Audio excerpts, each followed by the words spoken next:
আবারও একটা সারপ্রাইজ বাকি আছে। আসসালামু আলাইকুম বিয়ান সাহেব। ওয়ালাইকুম আসসালাম বিয়ান সাহেব।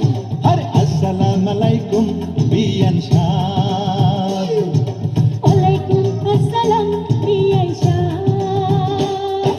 কেমন আছেন বিয়ান সাহেব? বুকে বড় জ্বালা, কিসের জ্বালা বিয়ান সাহেব?